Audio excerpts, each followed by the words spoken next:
Hello friends, welcome back to my YouTube channel.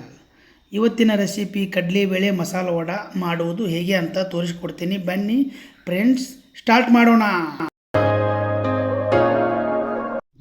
250 gram ಕಡಲೆಬೇಳೆ 3ರಿಂದ 4 ಗಂಟೆ ನೆನೆಸಿಟ್ಟಿದ್ದು.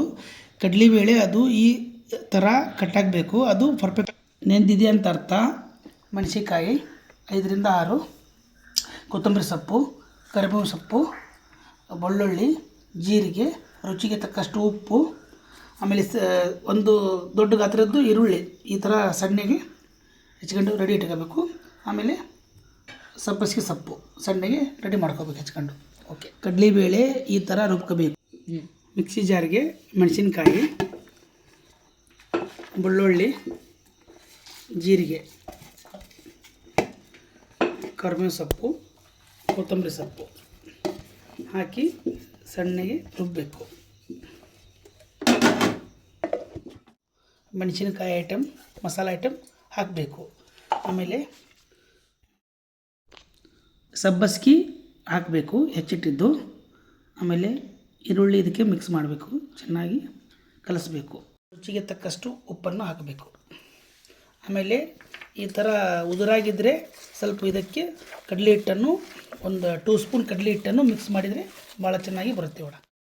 ಈ ರೀತಿ ಹದವಾಗಿ ಹಿಟ್ಟನ್ನು ಕಲಿಸಬೇಕು. ನಿಮಗೆ ಯಾವ ಸೈಜ್ ಉಂಡೆ, ಮೀಡಿಯಮ್ ಸೈಜ್, ದೊಡ್ಡ ಸೈಜ್ ಬೇಕಾದರೆ ಈ ಥರ ರೆಡಿ ಮಾಡ್ಕೋಬೇಕು ಉಂಡೆ. ಎಣ್ಣೆ ಕಾದ್ಮೇಲೆ ಈ ಥರ ಚೆಕ್ ಮಾಡಬೇಕು. ಆಮೇಲೆ ಕಾದು ಈ ಥರ ಒಂದು ವಿಳ್ಯದೆಲೆ ತೊಗೊಂಡು ಈ ಥರ ಒಂದೊಂದಾಗಿ ಈ ಥರ ಅದಕ್ಕೆ ಬಿಡಬೇಕು ಎಣ್ಣೆಯಲ್ಲಿ.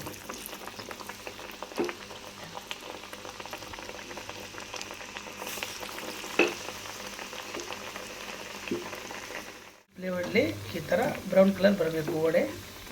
ಒಂದೊಂದಾಗಿ ಕಡೆ ಒಳಸು ಹಾಕಬೇಕು ಮತ್ತು 5 ನಿಮಿಷ ಬೇಯಿಸಬೇಕು. ಈ ಥರ ರೆಡಿ ಆಗಬೇಕು, ಬ್ರೌನ್ ಕಲರ್ ಬರಬೇಕು ವಡೆ. ಮಸಾಲ ವಡೆ ಜೊತೆ ಈ ರೀತಿ ಕೊಬ್ಬರಿ ಚಟ್ನಿ ಅಥವಾ ಮೊಸರು ಚೆನ್ನಾಗಿ ಟೇಸ್ಟ್ ಆಗುತ್ತೆ. Super, ready to serve. Okay,